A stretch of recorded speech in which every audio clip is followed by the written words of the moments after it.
राधे राधे। ओम नमो भगवते वासुदेवाय।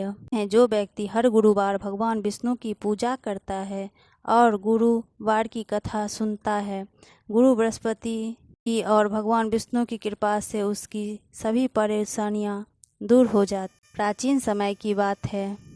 भारतवर्ष में एक राजा राज्य करता था। वह बड़ा ही प्रतापी और दानी था। वह नित्य गरीबों और ब्राह्मणों की सेवा सहायता करता था। वह प्रतिदिन मंदिर में जाकर दर्शन करने जाता था, लेकिन यह बात उसकी रानी को अच्छी नहीं लगती थी। वह ना ही पूजन करती थी और ना ही दान करने में उसका मन लगता था। एक दिन राजा शिकार खेलने वन को गए हुए थे, तो रानी और दासी महल में अकेली थी। उसी समय बृहस्पति देव साधु भेष में राजा के महल में भिक्षा के लिए गए और भिक्षा मांगी, तो रानी ने भिक्षा देने से मना कर दिया। रानी ने कहा कि हे साधु महाराज, मैं तो दान पुण्य से तंग आ गई हूँ। इस कार्य के लिए मेरे पति देव ही बहुत हैं। अब आप ऐसी कृपा करें कि सारा धन नष्ट हो जाए और तथा मैं आराम से रह सकूं। साधु ने कहा, देवी तुम तो बड़ी विचित्र हो। धन और संतान से कोई दुखी होता है, इसकी तो सभी कामना करते हैं। पापी भी पुत्र और धन की इच्छा करते हैं। अगर तुम्हारे पास अधिक धन हो तो भूखे मनुष्य को भोजन कराओ, प्याऊ लगवाओ, ब्राह्मणों को दान दो, कुआं, तालाब, बावली, बगीचे आदि का निर्माण कराओ, मंदिर पाठशाला बनवाकर दान दो, निर्धनों की कुंवारी कन्याओं का विवाह कराओ, साथ ही यज्ञ आदि कर्म करो, अपने धन को शुभ कार्यों में खर्च करो। ऐसा करने से तुम्हारा नाम परलोक में सार्थक होगा एवं स्वर्ग की प्राप्ति होगी। लेकिन रानी पर उपदेश का कोई प्रभाव नहीं पड़ा। वह बोली, महाराज मुझे ऐसे भी धन की आवश्यकता नहीं है जिसको मैं अन्य लोगों को दान दूं, जिसको रखने और संभालने में मेरा सारा समय ही नष्ट हो जाए।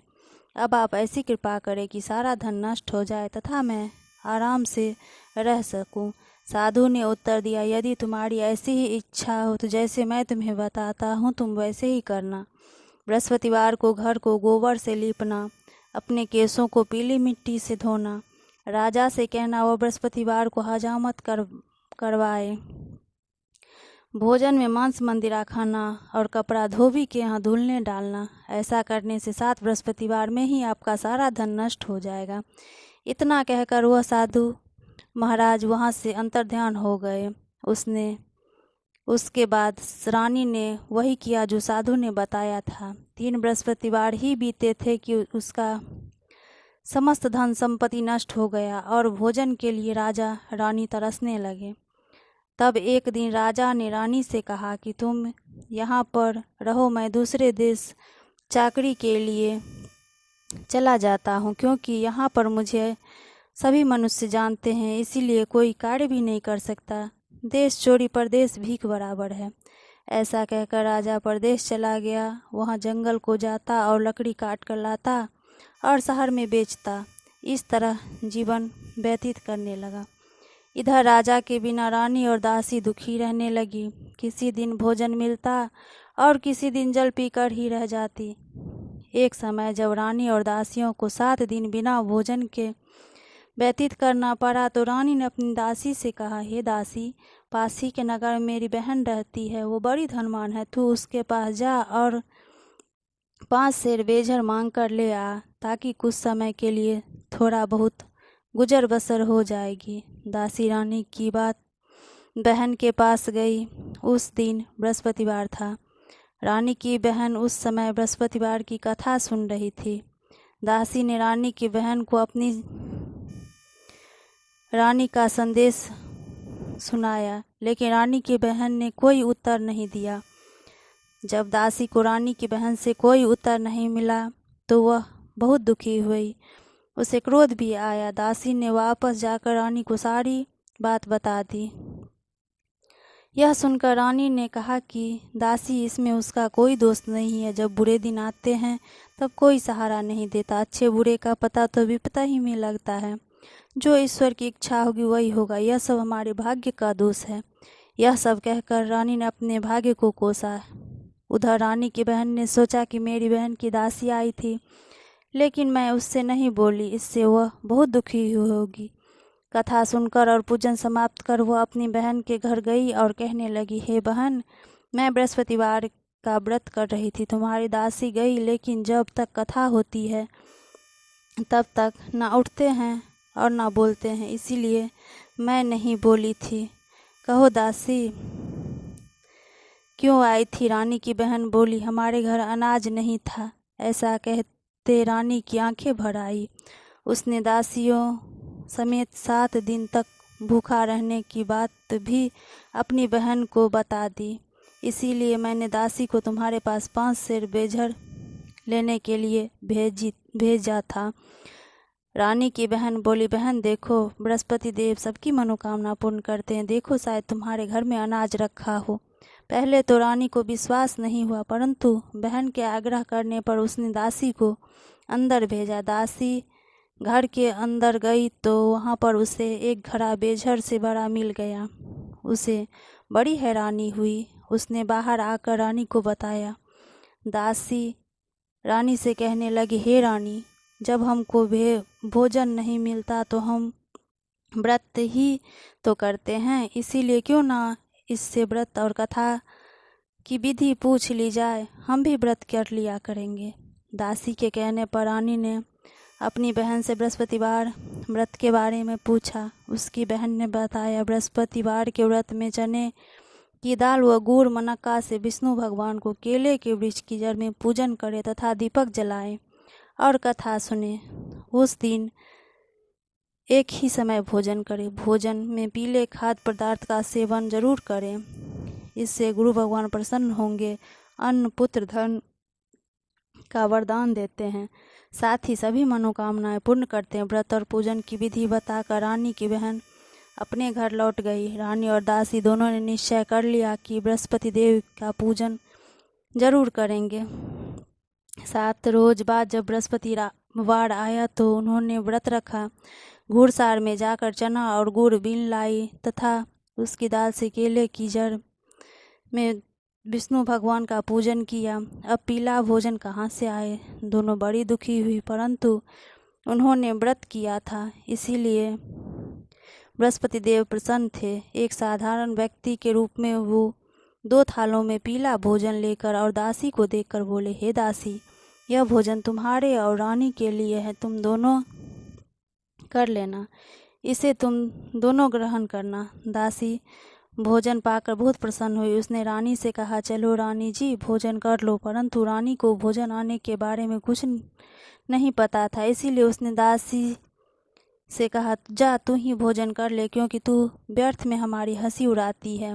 तब दासी ने कहा, एक व्यक्ति भोजन दे गया है। तब रानी ने कहा, वो व्यक्ति तेरे लिए ही भोजन दे गया है, तू ही भोजन कर। तब दासी ने कहा, वह व्यक्ति हम दोनों के लिए 2 थालों में सुंदर पीला भोजन दे गया है, इसीलिए मैं और आप दोनों ही साथ साथ भोजन करेंगे। यह सुनकर रानी बहुत प्रसन्न हुई और दोनों ने गुरु भगवान को नमस्कार कर भोजन आरंभ किया। उसके बाद से वे प्रत्येक बृहस्पतिवार को गुरु भगवान का व्रत और पूजन करने लगी। बृहस्पति भगवान की कृपा से उसके पास धन हो गया, लेकिन रानी फिर पहले की तरह आलस्य करने लगी। तब दासी बोली, देखो रानी, तुम पहले भी इस प्रकार आलस्य करती थी, तुम्हें धन को रखने में कष्ट होता था, इस कारण सभी धन नष्ट हो गया। अब गुरु भगवान की कृपा से धन मिला है तो फिर तुम्हें आलस्य होता है। बड़ी मुसीबतों के बाद हमने धन पाया है, इसीलिए हमें दान पुण्य करना चाहिए। अब तुम भूखे मनुष्य को भोजन कराओ, प्यार लगवाओ, ब्राह्मणों को दान दो, कुआं तालाब बावली बगीचे आदि का निर्माण कराओ, मंदिर पाठशाला और धर्मशाला बनवा कर दान दो, निर्धनों की कुंवारी कन्याओं का विवाह करवाओ, साथ ही यज्ञ आदि कर्म करो और अपने धन को शुभ कार्यों में खर्च करो, जिससे तुम्हारे कुल का यश बढ़े और स्वर्ग प्राप्त हो और पितर प्रसन्न हो। दासी की बात मानकर रानी शुभ कर्म करने लगी, उसका यश फैलने लगा। एक दिन रानी और दासी आपस में विचार करने लगी कि ना जाने राजा किस दशा में होंगे, उनकी कोई खोज खबर नहीं है। उन्होंने सदापूर्वक बृहस्पति भगवान से प्रार्थना की, राजा जहाँ कहीं भी हो शीघ्र वापस आ जाए। उसी रात्रि को बृहस्पति देव ने राजा के स्वप्न में कहा, हे राजा, उठ, तेरी रानी तुझको याद करती है, अपने देश को लौट जा। राजा प्रातःकाल उठा और जंगल से लकड़ी काटने के लिए जंगल की ओर चल पड़ा। जंगल से गुजरते हुए विचार करने लगा कि रानी की गलती से उसे कितने दुख भोगने पड़े। राजपाट छोड़कर उसे जंगल में आकर रहना पड़ा। जंगल से लकड़ियां काटकर शहर में बेचकर गुजारा करना पड़ा और अपनी दशा को याद करके व्याकुल होने लगा राजा। उसी समय राजा के पास बृहस्पतिदेव साधु के वेश में आकर बोले, हे लकड़हारे, तुम इस सुनसान जंगल में किस चिंता में बैठे हो, मुझे बतलाओ। यह सुन राजा के नेत्रों में जल भर आया। साधु की वंदना कर राजा ने अपनी संपूर्ण कहानी सुना दी। महात्मा दयालु होते हैं, वे राजा से बोले, हे राजन, तुम्हारी पत्नी ने बृहस्पति देव के प्रति अपराध किया था, जिसके कारण तुम्हारी यह दशा हुई। अब तुम चिंता मत करो, भगवान तुम्हें पहले से अधिक धन देंगे। देखो, तुम्हारी पत्नी ने बृहस्पति देव का व्रत करना शुरू कर दिया है। अब तुम भी बृहस्पतिवार के व्रत करके चने की दाल व गुड़ जल विष्णु भगवान के केले के वृक्ष की जड़ में पूजन करो तथा दीपक जलाकर कथा सुनो। उस दिन एक ही समय भोजन करना, लेकिन भोजन में पीले खाद्य पदार्थों का सेवन अवश्य करना। भगवान तुम्हारी सब मनोकामनाएं को पूर्ण करेंगे। साधु की बात सुनकर राजा बोले, हे प्रभु, लकड़ी बेचकर तो इतना पैसा भी नहीं बचता जिससे भोजन के उपरांत कुछ बचा सकूं। मैंने रात्रि में अपनी रानी को व्याकुल देखा। मेरे पास कोई साधन नहीं जिससे उसका समाचार भी जान सकूं। फिर मैं कौन सी कहानी कहूं या यह भी मुझे मालूम नहीं है। साधु ने कहा, हे राजा, मन में बृहस्पति भगवान के पूजन व्रत का निश्चय करो, वे स्वयं ही तुम्हारे लिए कोई राह बना देंगे। बृहस्पतिवार के दिन तुम रोजाना की तरह लकड़ियां लेकर शहर में जाओ, तुम्हें रोज से दोगुना धन मिलेगा, जिससे तुम भली भांति भोजन कर लोगे तथा बृहस्पति देव की पूजा का सामान भी आ जाएगा।